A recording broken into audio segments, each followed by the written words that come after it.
Graça e paz, santos irmãos. Estamos de volta para a segunda parte da nossa aula de método de estudo bíblico. Na última aula, nós falamos das ferramentas de estudo, né, onde vimos que para um bom estudo bíblico precisamos de algumas ferramentas, começando com pelo menos três versões da Bíblia, né. Vimos a necessidade de termos um dicionário de língua portuguesa. Vimos necessidade de termos dicionário bíblico, vimos a necessidade de termos uma concordância bíblica, né, que nos facilita pesquisar qualquer texto na Bíblia, né, qualquer capítulo, qualquer livro, capítulo, versículo, qualquer assunto que nós quisermos encontrar de forma rápida, né, usamos a concordância bíblica. Temos também a necessidade de termos comentário bíblico, né, os comentários bíblicos vão nos ajudar para termos informações, né, do livro, bem como também compararmos, né, algumas conclusões que nós chegamos depois do nosso estudo. Temos também, aqui já é para um estudo mais avançado, que é o nosso caso, precisamos também de manual exegético da Bíblia, né? Temos, por exemplo, a Bíblia Palavra-Chave, que é muito usado nesse caso aqui, temos a Bíblia com número Strong, né? Temos outras ferramentas também digitais, que são aquelas ferramentas que vão nos ajudar para nós investigarmos, né, o texto bíblico, palavra por palavra, nas suas línguas originais. Ok? Nós temos, então, ferramentas específicas que nos ajudam a fazer esse exercício, né, sem muita dificuldade. Aqui, a ideia aqui é fazermos estudo bíblico exegético, né, é estudarmos as escrituras palavra por palavra, né, a partir das suas línguas originais. Aqui me refiro nas línguas hebraica, para o Antigo Testamento, o hebraico, o aramaico, e para o Novo Testamento nós estudamos na língua grega, né? A sétima ferramenta é Bíblias de estudo, né? Aqui, as Bíblias de estudo, normalmente, nelas encontramos algumas das ferramentas já acima citadas. Aqui, por exemplo, recomendamos a Bíblia de estudo NTLH, que é uma Bíblia muito excelente, porque nela nós temos dicionário bíblico, nós temos concordância bíblica, nós temos comentários bíblicos, nós temos eh, atlas bíblico, né? Eh, Temos mapas, então, temos muitas ferramentas importantes, né, nesta Bíblia que facilita o estudante, né? Facilita o estudante no seu exercício, né, estudando as Escrituras. Portanto, a Bíblia NTLH é uma das nossas recomendações para os nossos estudantes, Bíblia de estudo, né? A outra Bíblia de estudo que nós recomendamos é a Bíblia de estudo é, palavra-chave, né? Bíblia de estudo palavra-chave também é uma nossa recomendação, né? A Bíblia de Jerusalém também recomendamos. A Bíblia de Jerusalém é muito boa. É, recomendamos também a Bíblia edição pastoral da editora Paulus. Portanto, quanto às ferramentas de estudo, estas são, né, estes são os essenciais. Vamos agora então passar, né, para já o estudo do texto, né, o estudo do texto sagrado propriamente dito, né? Vamos então passar. hum, ok, aqui penso que aqui são, ok, aqui estão as capas de alguns livros que nós recomendamos, né? Aqui são, né, pronto, aqui já falamos isso na aula passada. Ok, vamos então, né, depois de nós termos as ferramentas, né, agora é fundamental nós sabermos usar, né, usar essas ferramentas no nosso estudo, né, no nosso estudo. Nós dissemos que sempre que nós estamos para estudar um texto bíblico, eu quero aqui salientar que que para estudante das Escrituras não pode estudar versículo, né? Não se estuda versículo, mas estudamos textos bíblicos e livros, né? Livros.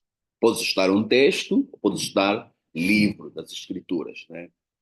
Esta é a regra básica. Você não pode estudar versículo, né? Tem que estudar texto, mas texto e livro.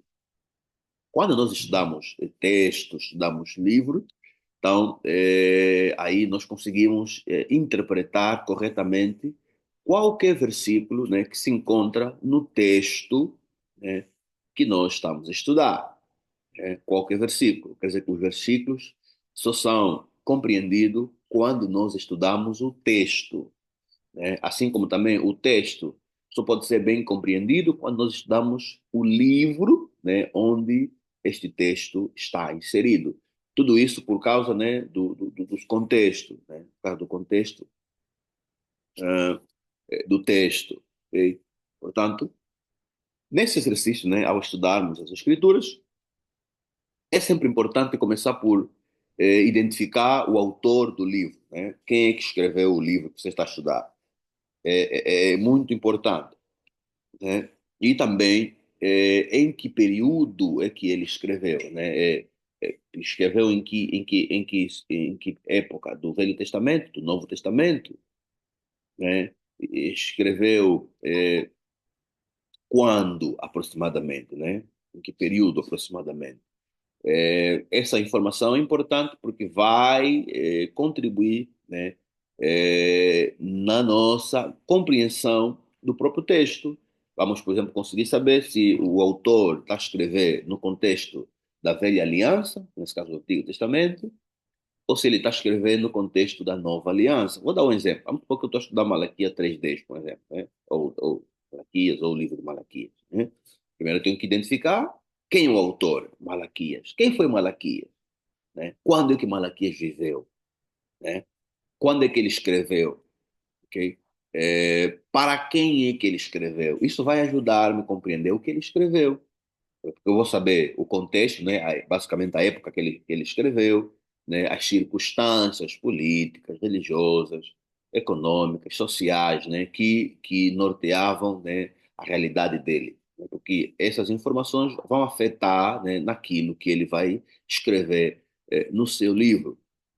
Outro dado também que é importante nós sabermos é a quem é que ele escreveu, né? A quem é que ele dirigiu o seu livro, a sua carta. Isso é muito importante. Essas informações todas nós podemos ter, né, por exemplo, né, nos comentários bíblicos. Comentários bíblicos. Por exemplo, para quem tem a Bíblia de estudo NTLH, que eu recomendei, já, né, antes do começo de cada livro, já vem as informações preliminares do livro. Ou seja, todas essas informações que eu estou a citar aqui, lá já vem antes mesmo de cada livro. Portanto, você antes de estudar, antes de começar a desfolhar o livro que você vai ler, primeiro vai já ler todas as informações preliminares a respeito do livro para te situar, né? Assim, quando você tiver a ler, né, o texto, você já vai estar muito bem enquadrado, você conhece muito bem quando é que o autor escreveu, quem é que ele escreveu, onde é que ele estava, a época que ele escreveu, as circunstâncias que norteavam, né, a realidade dele. Então, isso vai ajudar você na compreensão do próprio texto que você vai estudar, né? E também é fundamental sabermos identificar, né, aonde é que começa um texto e aonde é que termina um texto. Aqui, por texto, nos referimos, né, quando é que o autor começa a esboçar um pensamento, né, e quando é que ele termina este pensamento que ele começou, né? É fundamental isto. Né? É fundamental isto porque se você não conseguir identificar onde começa um texto e onde termina, e você não lê, quer dizer, você não vai conseguir ler o texto do princípio ao fim, né? Você fica sem chance de compreender, né, o que o autor quer te comunicar. Portanto, identificar onde começa um texto e onde termina é fundamental. Outra dica aqui, é importante sublinhar que os versículos da Bíblia não delimitam o começo e o fim de um texto, ok? Então, não devemos nos deixar guiar pelos versículos. Nem sempre o versículo um é o começo de um texto, né? Nem sempre é assim. Há textos que começam no meio de um capítulo, depois vão até o outro capítulo, né? Então, temos que ter mesmo paciência de ler atentamente, observar, para conseguirmos identificar aonde é que um texto começou e aonde é que um texto terminou.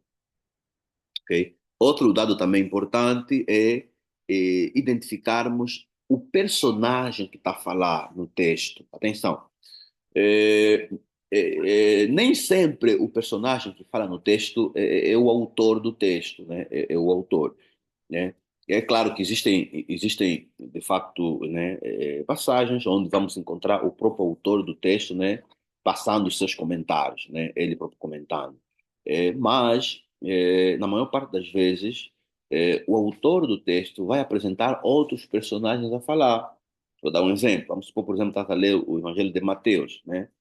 Mateus, né, claro que em alguns versículos ele vai fazer alguns comentários dele próprio, mas boa parte, né, do livro de Mateus, ele vai colocar, por exemplo, Jesus falando, né? Jesus conversando com os discípulos, Jesus conversando com as multidões, né? Discípulo falando para Jesus. Então aí, sabemos que quem escreveu é Mateus, mas, nesse caso, um personagem que fala no texto, por exemplo, vamos encontrar Jesus a falar, né? Ou, por exemplo, se dizemos no capítulo 4 de Mateus, por exemplo, vamos encontrar a versículo que Jesus é que está a falar, e há versículo que Satanás é que está a falar. Portanto, devemos ter muito cuidado, devemos identificar, né, o personagem que fala, para conseguirmos então, depois, né, sabermos se o que ele está a falar é verdade divina, ou se é uma mentira, ou se é uma opinião humana, né? Tudo isso só conseguimos quando nós identificarmos os personagens que falam, né, em cada passagem, né, em cada passagem que nós estamos a estudar. Tanto é importante esse exercício de identificarmos em cada passagem um personagem que fala. E a linha D também está ligada com a linha A, que é sabermos fazer o enquadramento da aliança em que o texto se aplica, né? Por exemplo, já sabemos que todos os textos do Velho Testamento, elas aplicam-se na aliança que Deus fez com Moisés no Monte Sinai, né? Pronto, então, aqui eu me refiro aos textos, né, a partir daquilo que nós encontramos em Êxodo, né, quando Deus dá a aliança ao povo de Israel, né, até no livro de Malaquia. Todos esses livros aí, o contexto que nós encontramos é no contexto da aliança que Deus fez com Moisés. Já antes de Êxodo, lá em Gênesis, né, aí na época dos patriarcas, né, nós sabemos que aí Deus não havia dado assim, né, o tetagrama, Deus não havia dado, né, a lei, né, a lei a Moisés, né. Então as pessoas aí tinham aqueles princípios, orais que eles haviam recebido, né, dos seus antepassados, né, e também com base na luz divina que eles tinham na época, usavam isso para se conduzir, né, no seu relacionamento com Deus. Portanto, já no Novo Testamento, sabemos que o Novo Testamento, né, as passagens que narram, as passagens que aconteceram, né, os relatos que aconteceram após a morte e ressurreição de Jesus, enquadramos na Nova Aliança. As passagens, né, que aconteceram antes da morte e ressurreição de Jesus, enquadram-se na Antiga Aliança. Portanto, é importante fazermos esse exercício, porque isso vai nos ajudar para identificarmos se um texto, né, um princípio, é uma ordem para a igreja ou se é uma ordem para Israel, né? Então, só conseguimos fazer esse exercício tendo este elemento em conta, ok? O enquadramento da aliança em que a passagem se aplica, ok? Um, e outro cuidado é nós devemos sempre estudar o texto, né, considerando as passagens anteriores e as passagens posteriores. Isso aplica-se quando nós estamos a estudar um texto, né? Quando estamos a estudar um texto, é sempre bom você procurar se situar, né, lendo as passagens anteriores, né, para você conseguir entender onde começa o fio do pensamento, né, e ir também além para você conseguir perceber como é que o autor fecha, então, né, o seu pensamento. Ok? Eh, E depois, para, né, aprofundarmos ainda mais o nosso entendimento do texto sagrado, né, é importante nós pesquisarmos as palavras-chave nas línguas originais, né, porque muitas das vezes as nossas versões que nós usamos, né, em português, em algumas passagens traduzem mal, né, a tradução não é a mais apropriada, né, muitas das vezes a tradução foge, né, da ideia, do pensamento original. Portanto, a pesquisa, né, das palavras-chave nas línguas originais vai permitir nós conseguirmos voltar ao pensamento do autor original, né? E isso nós fazemos, então, por exemplo, usando a Bíblia, palavra-chave, que é uma boa ferramenta que nos ajuda nesse sentido. Podemos usar a Bíblia de Strong, né, com o seu dicionário Strong. Temos também a Bíblia Strong em formato digital, né, que é grátis, também podemos usar, apesar que tem algumas limitações, mas também já nos ajuda muito. Tem uma ferramenta em inglês que é a Literal Word, né? Essa Literal Word ela nos permite né, buscar as palavras nas línguas originais.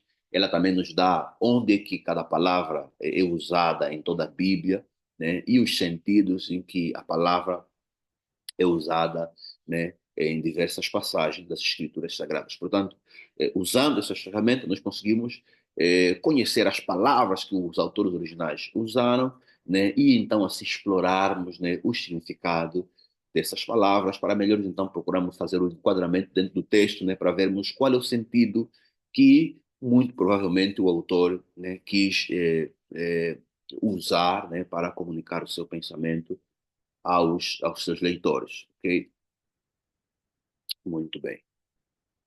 Ok.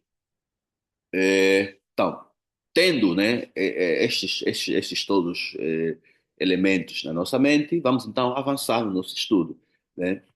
Quando estamos a estudar um texto, devemos sempre nos lembrar que não devemos ler o texto bíblico com base em apenas uma versão. Não, mas, pelo contrário, nós devemos consultar o nosso texto bíblico, no mínimo usando três versões da Bíblia diferentes. Três versões. É o mínimo aceitável, né? Três versões diferentes.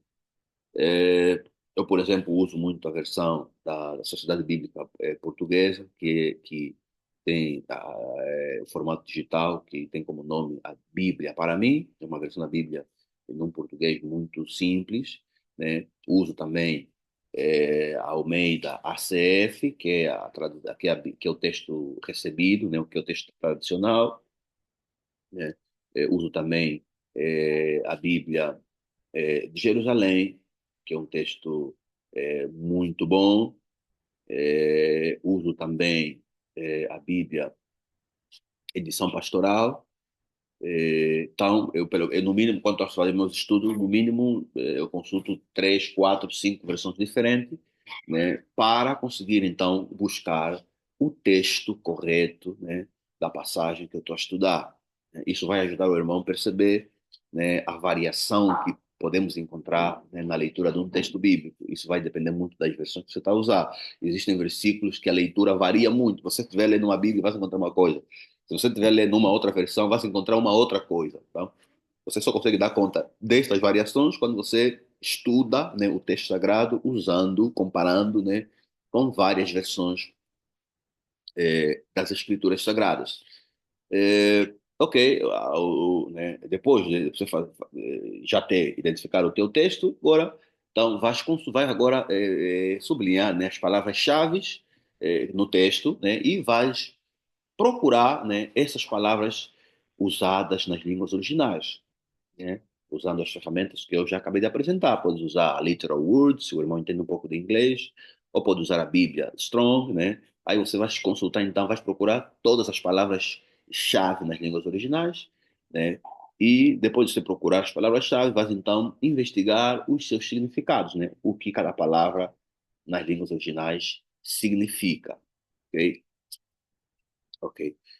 Naqueles casos em que o irmão vai encontrar divergência na leitura de uma passagem bíblica, né, então você vai procurar perceber por que que a leitura desta passagem difere de uma Bíblia para outra. Tu aqui podes consultar comentários bíblicos, né?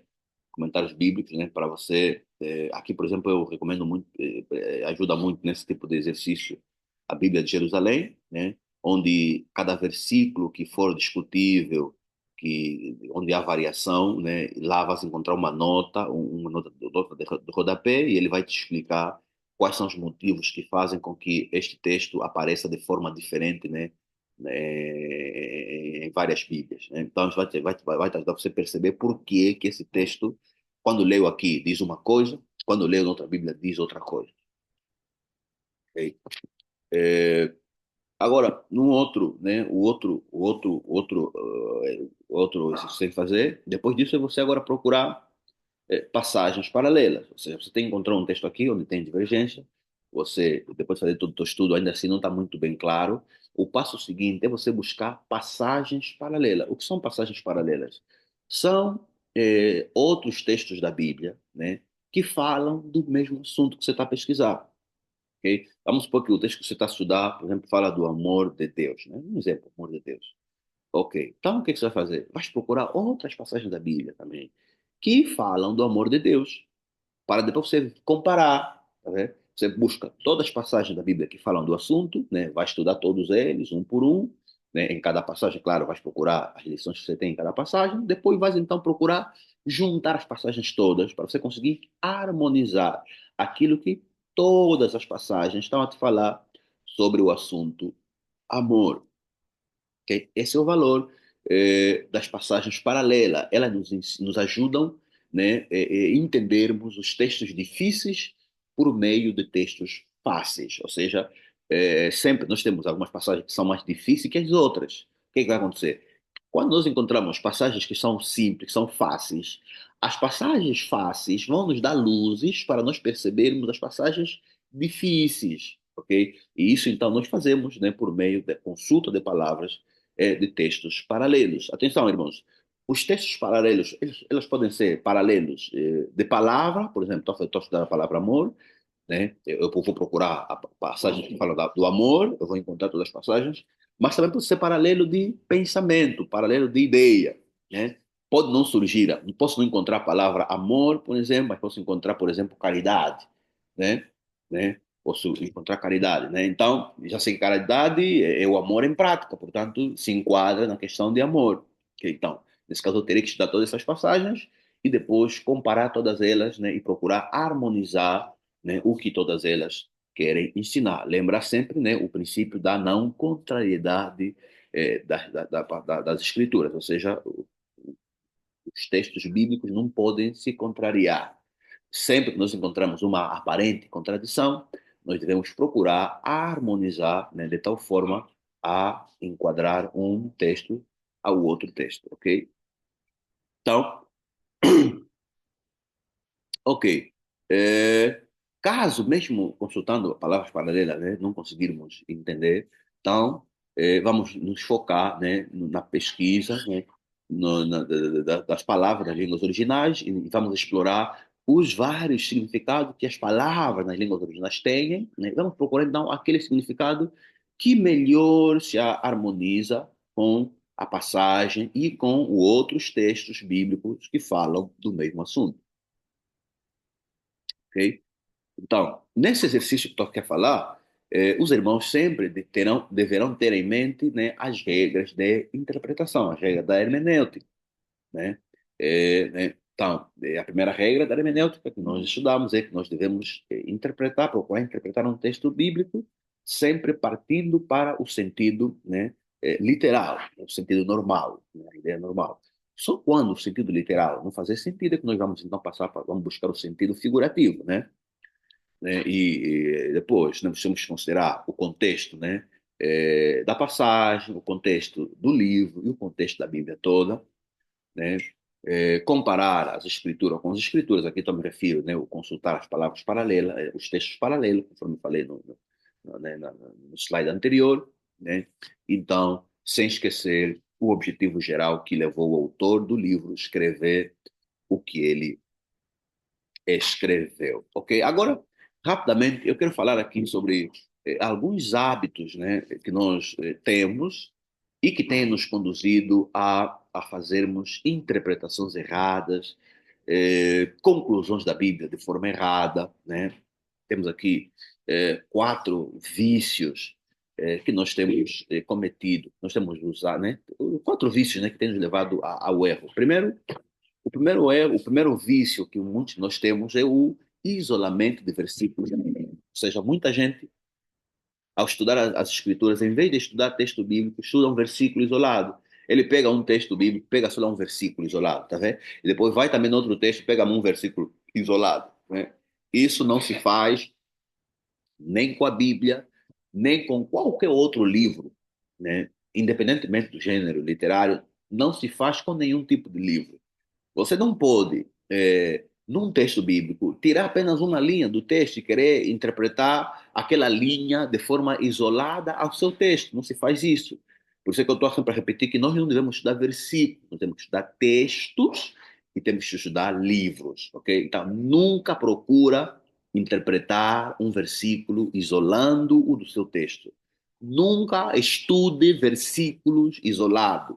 Estude sempre textos e livros da Bíblia, ok? Esse é o primeiro vício que tem nos levado a cometer muitos erros na Bíblia, né? É o estudar versículos de forma isolados ao seu texto. O segundo vício nocivo que nós temos é a ignorância dos contextos do texto. Ou seja, a pessoa está a ler Malaquias 3:10, mas não quer saber o contexto de Malaquias, não quer saber quem foi Malaquias, não quer saber quando é que Malaquias escreveu, não quer saber para quem é que Malaquias estava a falar, não quer saber por que Malaquias falou o que ele falou, né? Então, essa ignorância do contexto dos textos, né, normalmente e sempre vai nos levar a interpretações erradas e aplicações erradas, ensinamentos completamente descontextualizados. Portanto, devemos sempre nos lembrar, antes de lermos qualquer livro das Escrituras, devemos procurar compreender os contextos, né, por trás do texto, do livro que nós queremos ler. Outro vício que nós temos, muito nocivo, muito prejudicial, né, é a exegese. O que é isso? Nós, né, ao lermos o texto bíblico, já vamos com nossos preconceitos na cabeça. E nós, ao lermos o texto, não nos limitamos a perceber o que o texto está nos comunicar. Nós queremos sempre incutir ao texto aquilo que nós queremos que o texto diga. Isso chama de exegese. É você tirar do texto o que o texto não diz. Okay? Isso é um erro muito grave, né? Isso tem levado a muitas especulações, muitas interpretações bizarras, né? Das escrituras, né? Infelizmente, as pessoas forçam ao texto bíblico aquilo que o texto não diz. E nós temos também isso, inclusive, em algumas versões, né? Versões da Bíblia foram produzidas, né? É, colocando no texto aquilo que os autores do texto, né, não entendiam dizer. E por fim, então, né, temos aqui o último, né, o último vício, que é a leitura dogmática. A pessoa está lendo o texto bíblico já pensando nos dogmas, tá vendo? Quer dizer, a pessoa estudou tanto a teologia dogmática, estudou tanto a dogmática cristã, que ele está a ler a Bíblia, ele lê a Bíblia já pensando nos dogmas do cristianismo. E como consequência, a pessoa lê a Bíblia, mas não entende a Bíblia, né, conforme ela não entende aquilo que a Bíblia quer comunicar. Só está a ler uma coisa, mas está a entender outra coisa. Por quê? Porque já tem os dogmas na cabeça e ele lê os dogmas nos textos sagrados. Portanto, qualquer estudante que quer, de facto, ser um teólogo, né, respeitado, um teólogo honesto com as escrituras, deve ter cuidado com esses cinco vícios que são prejudiciais, né, no nosso esforço em estudarmos as escrituras sagradas. Portanto, recapitulando, cuidado, não estude versículo isolado. Segundo, cuidado, não estude um texto bíblico sem você primeiro estudar os contextos por volta do texto. Cuidado, não procura tirar no texto o que o texto não diz. E por último, cuidado, não leia os textos pensando nos dogmas, né? Nos dogmas. Os dogmas não têm nada a ver com as escrituras, né? Se você está a estudar a Bíblia, então estude mesmo a Bíblia, procura entender aquilo que a Bíblia quer te comunicar.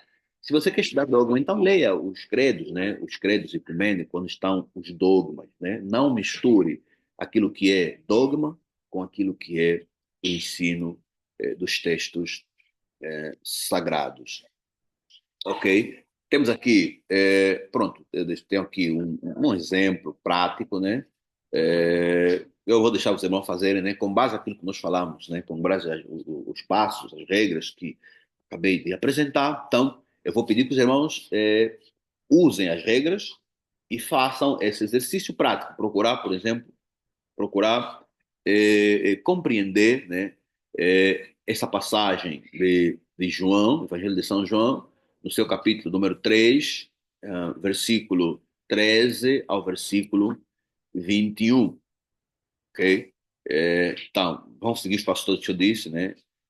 Vão procurar ler, procurar identificar, primeiramente ler, né, o contexto, quem é que escreveu o livro de João, quando é que ele escreveu, a quem é que ele escreveu, depois identificar onde começa o texto, onde termina o texto, ler, estudar o texto, identificar os personagens que falam em cada passagem, né?